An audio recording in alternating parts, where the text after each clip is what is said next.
तो हाँ भाई करें शुरू। तो आज की इस वीडियो के अंदर एक तरफ हमारे पास iQOO Z6 एंड दूसरी तरफ में Samsung F23। और F23 का बॉक्स देखकर ही आप समझ चुके होंगे भाई सैमसंग ने अपने मिड रेंज को भी डाइटिंग पर डाल दिया है। और इस फोन की वीडियो में अनबॉक्सिंग प्रॉपर लाने वाला था बट तबीयत खराब थी तो आपके भाई ने सोचा डायरेक्ट कंपैरिजन ही लाता है। अनबॉक्सिंग तो आपने बहुत देख ली होंगी और इतनी तबीयत खराब होने के बाद भी आपका भाई वीडियो बना रहा है तो चैनल सब्सक्राइब जरूर कर देना और वीडियो अच्छी लगे तो लाइक जरूर करना। तो सबसे पहले प्राइस की तरफ चलते हैं। तो यहाँ पर F23 का प्राइस आफ्टर डिस्काउंट है 15,000 रुपए एंड iQOO Z6 का प्राइस इतने हट्टे कट्टे बॉक्स का प्राइस है भाई डिस्काउंट के बाद 14,000 रुपीज। तो यहाँ पर 1,000 रुपए का दोनों के बीच में डिफरेंस है और भी आता है भाई प्राइस में डिफरेंस। वो कैसे अभी बताता हूँ ना, तो रुको जरा। तो यहाँ पर आप बॉक्स में डिफरेंस देख सकते हैं। iQOO Z6 का जो बॉक्स है ये काफी हट्टा कट्टा है, इन्होंने सारा मसाला दिया है बॉक्स के अंदर। यहाँ पर फोन के साथ केस मिलता है, प्री अप्लाइड स्क्रीन गार्ड दिया है, साथ ही चार्जर भी मिलता है। अब साथ ही चार्जर भी मिलता है, इसका क्या मतलब है? क्योंकि जो सैमसंग है ना इसने बॉक्स में से भाई चार्जर रिमूव कर दिया है। इवन मिड रेंज में से भी यहाँ पर आप बॉक्स देख सकते हैं और सिर्फ आपको बॉक्स में क्या मिलता है, फोन और चार्जिंग केबल। ना ही फोन पर किसी तरीके का प्री अप्लाइड स्क्रीन गार्ड है, ना ही केस दिया गया है। और जब भी कोई नया फोन आता है ना ये दोनों चीजें जल्दी अवेलेबल नहीं होती। खैर इन दोनों चीजों तक तो ठीक था, लेकिन जो इन्होंने चार्जर निकाला है ये काफी बेकार डिसीजन है। बिकॉज भाई जो फ्लैगशिप फोन है उनमें तो लोग अफोर्ड कर भी लें, लाइक जो 1-1.5 लाख रुपए का फोन बाय कर रहा है उसके लिए 1-2 हज़ार रुपए क्या ही मायने रखते होंगे। लेकिन जो भाई 15-16 हज़ार रुपए का फोन बाय कर रहा है उसके लिए 500 रुपए का डिफरेंस भी काफी ज्यादा होता है। और अगर मैं अब इसका चार्जर बाय करने जाऊं तो 15 वोल्ट का ही चार्जर 600-700 रुपए का आएगा और 25 वोल्ट का करीब 1500 रुपए का चार्जर आएगा। तो अब दोनों के बीच में जो डिफरेंस बन चुका है वो हो गया 2500 रुपए का। बंद करो हाथ जोड़ के मैं। तो सैमसंग यहाँ पर मस्त एनवायरनमेंट के नाम पर चूना लगा रहा है। खैर इन सब चीजों को छोड़कर सीधा चलते हैं इन हैंड फील और बिल्ड पर। तो यहाँ पर दोनों ही प्लास्टिक बिल्ड के साथ आते हैं। बैक में प्लास्टिक है, साइड का फ्रेम प्लास्टिक है और दोनों की थिकनेस भी ऑलमोस्ट सेम देखने के लिए मिलती है। बट सैमसंग का जो साइड का फ्रेम है थोड़ा सा राउंडेड है, वहीं पर iQOO का थोड़ा सा फ्लैट देने की कोशिश करी है बट ये हाथ में भाई चुभता नहीं है। बाकी यहाँ पर डिजाइन वाली चीज आपकी पर्सनल प्रेफरेंस पर डिपेंड करेगी, तो आप मुझे जरूर बताना कि आपको किसका डिजाइन अच्छा लगा। बट अगर मैं बिल्ड क्वालिटी और इन हैंड फील का बताऊं तो यहाँ पर iQOO थोड़ा सा इसमें बाजी मार जाता है। बिकॉज यहाँ पर जब आप बैक को टच करोगे दोनों फोनों की तो यहाँ पर एक iQOO ना अच्छी फिनिशिंग ऑफर करता है, दूसरा इसमें स्मजेस भी नहीं लगते। साथ ही यहाँ पर जो इन हैंड फील है ये थोड़ी ज्यादा कंफर्टेबल है as compare to Samsung. Samsung का फोन थोड़ा सा भारी फील होता है, वहीं पर जो iQOO है ना ये काफी ज्यादा कंफर्टेबल फील होता है डे टू डे लाइफ में। बाकी यहाँ पर दोनों ही फोन ड्यू ड्रॉप नॉच के साथ आते हैं, माता रानी का आशीर्वाद के साथ। लेकिन सैमसंग में भाई साइड के बेजल्स की बात करूं या चिन की बात करूं या ड्यू ड्रॉप नॉच की बात करूं, इसका साइज काफी ज्यादा है। मतलब साइड के बेजल तो ऐसा लगता है जैसे पिलर ही खड़ा कर दिया हो। तो सैमसंग ने यहाँ पर इस चीज में कटौती करी है। साथ ही यहाँ पर एक चीज में बहुत बड़ा डिफरेंस है जो काफी सारे लोग भड़के हुए हैं, वो ये है लाइक iQOO में आपको IPS LCD पैनल मिलता है, वहीं पर जो सैमसंग है इसने TFT पैनल दिया है और दोनों की डिस्प्ले फुल HD प्लस है। लेकिन यहाँ पर TFT और IPS में काफी बड़ा डिफरेंस होता है, इस पर मैं ऑलरेडी वीडियो बना चुका हूँ। और जब हमने दोनों को साइड बाय साइड टेस्ट करा ना, यहाँ पर आप देख सकते हैं जो कलर्स हैं वो भाई IPS LCD पैनल के थोड़े से ज्यादा अच्छे होते हैं TFT पैनल के कंपैरिजन में। मतलब TFT पैनल जो सैमसंग ने यूज करा है ना ये पुराने वाले TFT की तरह तो नहीं है, ये इंप्रूव्ड है। बट यहाँ पर जो कलर्स हैं वो थोड़े से डल फील होते हैं IPS के कंपैरिजन में। साथ ही यहाँ पर व्यूइंग एंगल्स थोड़े से कमजोर हैं IPS के कंपैरिजन में। तो यहाँ पर IPS LCD पैनल TFT के कंपैरिजन में इन चीजों में ज्यादा स्ट्रॉन्ग होता है, यही चीज हमें यहाँ देखने के लिए मिली। तो मैं ये चीज कह सकता हूँ कि यहाँ पर iQOO की डिस्प्ले ज्यादा अच्छी है सैमसंग के कंपैरिजन में। तो जो चीजें हमने इंटरनेट पर पढ़ी थी TFT और IPS में ये डिफरेंस होता है तो वो इन दोनों में आपको इजीली देखने के लिए मिल जाएगा। मतलब iQOO की डिस्प्ले ज्यादा अच्छी है सैमसंग के कंपैरिजन में, चाहे मैं बेजल चिन की बात करूं चाहे क्वालिटी की बात करूं। बट हाँ दोनों डिस्प्ले कुछ मामलों में बराबर है, दोनों ही HDR10 सर्टिफिकेशन के साथ आती हैं। दोनों की पीक ब्राइटनेस बिल्कुल इक्वल है, चाहे मैं इंडोर की बात करूं चाहे मैं आउटडोर की बात करूं। बाकी यहाँ पर फिंगरप्रिंट सेंसर की बात करें तो दोनों में साइड माउंटेड दिया गया है। बट यहाँ पर iQOO ना थोड़ा ज्यादा फास्ट है सैमसंग के कंपैरिजन में। बाकी दोनों ही फोन के अंदर 120 हर्ट्ज का रिफ्रेश रेट दिया गया है एंड यहाँ पर अगर आप iQOO के 120 हर्ट्ज को चलाओगे काफी स्मूथ है, कोई फ्रेम ड्रॉप कोई जिटरिंग नहीं है।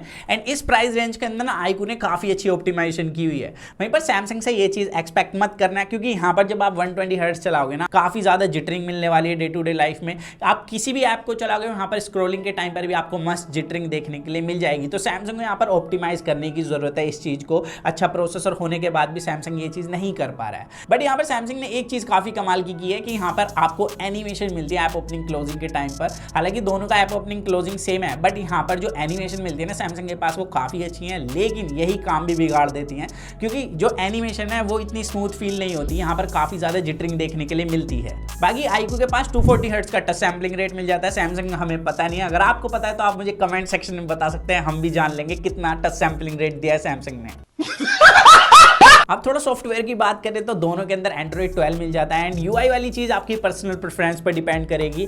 तो यहाँ पर आपको iQOO के अंदर FunTouchOS 12 दिया गया है, तो वहीं पर सैमसंग के अंदर One UI 4.0। एंड यहाँ पर मैंने जितना भी टेस्ट किया ना दोनों फोनों के अंदर, मैंने देखा कि सैमसंग के पास ब्लोटवेयर ना काफ़ी ज़्यादा है, मतलब प्री इंस्टॉल्ड एप्लीकेशन iQOO के कंपेरिजन में।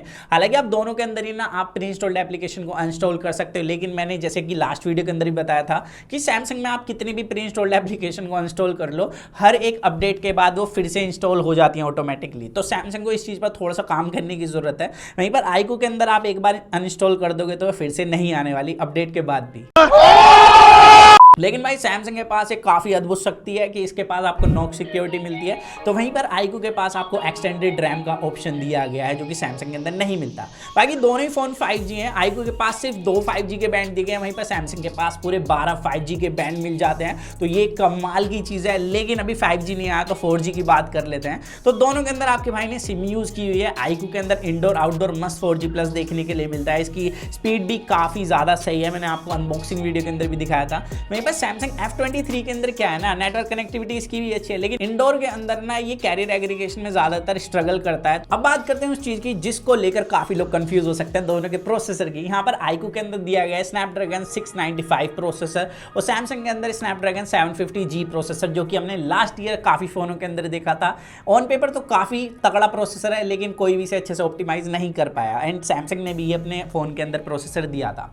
अब नाम से ना काफी लोग सोच रहे हैं कि 7 सीरीज का प्रोसेसर ज्यादा स्ट्रॉन्ग होगा, तो मैंने आपको पहले भी अपनी काफ़ी वीडियो के अंदर बताया कि इस बार जो 6 सीरीज के प्रोसेसर आ रहे हैं ना, वो लास्ट ईयर की 7 सीरीज से भी ऊपर है परफॉर्मेंस में। तो यहाँ पर ऑन पेपर की भी बात करूँ तो 695 आप किसी भी साइट पर जाकर कंपेयर करके देख सकते हैं, जो एसओसी की साइट होती है वहाँ पर भी, कि स्नैपड्रैगन 695 काफ़ी तगड़ा प्रोसेसर है। एंड यहाँ पर हमने दोनों को कंपेयर भी किया है। यहाँ पर सबसे पहले हमने Antutu रन करा है, यहाँ पर 1 लाख का फर्क देखने के लिए मिला दोनों के स्कोर के बीच में।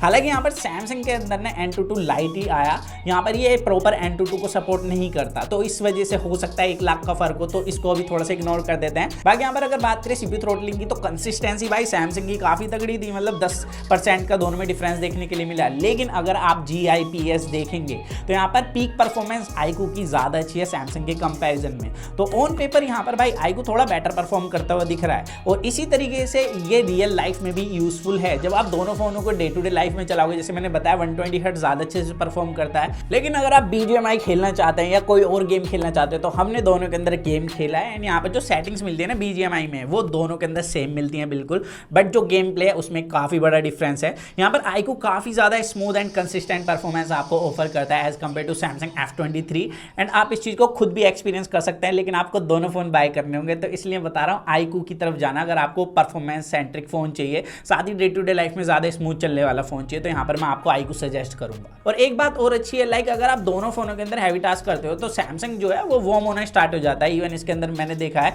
कि जब आप हैवी टास्क करोगे तो बैटरी भी काफ़ी तेज़ी से ले जाता है। वहीं पर जो iQOO है इसके अंदर जब आप हैवी टास्क करोगे ये फ़ोन बिल्कुल भी वार्म नहीं होता। इसके पीछे शायद ये रीज़न हो सकता है क्योंकि इन्होंने इस प्राइस रेंज के अंदर भी इसके अंदर 5 लेयर लिक्विड कूलिंग सिस्टम दिया है और इसके अंदर किसी भी तरीके का बैटरी ड्रेन इशू भी नहीं है। तो यहाँ पर बैटरी इसकी कम तेज़ी से जाती है as compare to Samsung F23। तो परफॉर्मेंस के मामले में यहाँ पर मैं पिक करना चाहूँगा iQOO Z6। अब बात करते हैं दोनों के कैमरास की, तो यहाँ पर बैक कैमरा से बात करेंगे। दोनों में 50 मेगापिक्सल का मेन कैमरा दिया है। यहाँ पर वीडियो की बात करें तो जो स्टेबलाइजेशन है भाई, यहाँ पर सैमसंग के अंदर EIS दिया गया एंड स्टेबलाइजेशन सैमसंग की नो डाउट बहुत ही ज़्यादा अच्छी है, बट सैमसंग में आप जैकेट का कलर देख सकते हैं काफ़ी ज़्यादा बूस्ट कर दिया है और iQOO ने थोड़े से डल कलर कर दिए हैं। लेकिन यहाँ पर लाइट कंट्रोल दोनों ही फोन का काफ़ी ज़्यादा अच्छा है। अब यहाँ पर फोटोज़ की तरफ चलें तो यहाँ पर 50 मेगापिक्सल के भले ही दोनों में सेम कैमरा सेंसर दिए गए हैं, लेकिन यहाँ पर जो डिटेल्स हैं वो iQOO के पास ज़्यादा अच्छी है। लेकिन iQOO ना किसी की सिचुएशन में बहुत ज़्यादा वाइड कर देता है फोटो, जो कि काफ़ी लोगों को पसंद है, काफ़ी को नहीं पसंद है। तो यहाँ पर मैं एक चीज़ कह सकता हूँ कि दोनों के कैमरास हैं तो कमाल फ़ोन के,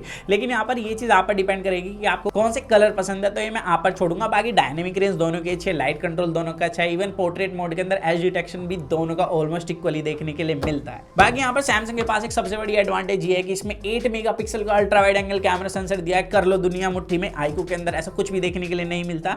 बाकी फ्रंट कैमरा की बात करें तो iQOO में 16 मेगापिक्सल का फ्रंट कैमरा दिया है एंड सैमसंग में 8 मेगापिक्सल का, एंड डिटेल भी उसी हिसाब से देखने के लिए मिलती है। यहाँ पर iQOO के पास फ्रंट कैमरे में डिटेल ज़्यादा अच्छी है, इवन कलर्स भी एंड स्काई को आप देख सकते हैं और डायनेमिक रेंज भी। तो फ्रंट कैमरा 15,000 रुपये में आई थिंक iQOO से बेहतरीन किसी कंपनी ने अभी तक नहीं दिया, एंड ये चीज़ आप खुद भी देख सकते हैं। तो यहाँ पर बैक कैमरा दोनों के ऑलमोस्ट इक्वली परफॉर्म करते हैं, बट जो फर्क आता है वो कलर्स का आता है। अब यहाँ पर बात करें दोनों के अंदर बैटरी की, तो दोनों के अंदर 5000 mAh की बैटरी दी है, एंड सैमसंग के अंदर तो फील भी होती है क्योंकि ये फोन थोड़ा सा हैवी फील होता है iQOO के कंपैरिजन में। बाकी यहाँ पर दोनों की अगर बैटरी बैकअप की बात करें तो मैं क्लियरली बता देता हूँ, मैंने दोनों फोनों को सेम भी यूज़ करके देखा है। यहाँ पर iQOO का जो बैटरी बैकअप है वो ज़्यादा अच्छा देखने के लिए मिलता है। अब इसके पीछे दो रीज़न है, एक तो ऑप्टिमाइजेशन, दूसरा यहाँ पर जो प्रोसेसर है ना iQOO का, ये 6 nm पर बिल्ड है, वहीं पर सैमसंग का है पूरा 8 nm पर बिल्ड। तो यहाँ पर इस चीज़ का भी डिफरेंस हो सकता है, बट ऑल ओवर जो बैटरी बैकअप है वो iQOO का ज़्यादा सॉलिड देखने के लिए मिलता है। बाकी iQOO के बॉक्स के साथ आपको 18 वोल्ट का चार्जर दिया गया है, तो वहीं पर जो सैमसंग है इसके साथ किसी भी तरीके का चार्जर नहीं मिलता, आपको अलग से बाय करना होगा। और दोनों के अंदर आपको मोनो स्पीकर्स देखे 3.5 mm जैक का गड्ढा है, एंड स्पीकर्स की बात करूं तो सैमसंग के स्पीकर्स थोड़े से ज्यादा लाउड है।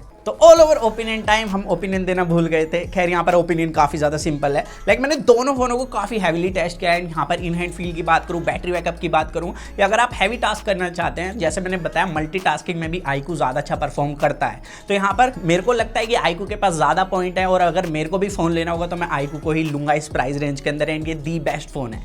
तो अब आप मुझे बताना कि आपको कौन सा फ़ोन अच्छा लगा। सो दैट्स इट गाइस, आज की वीडियो में सिर्फ इतना ही था। तो मिलते हैं जल्दी कूल और एक्साइटिंग वीडियो में, तो जब तक के लिए जो मन में आएगा to watch your heart, stay tuned with that Vian box guys. Bye.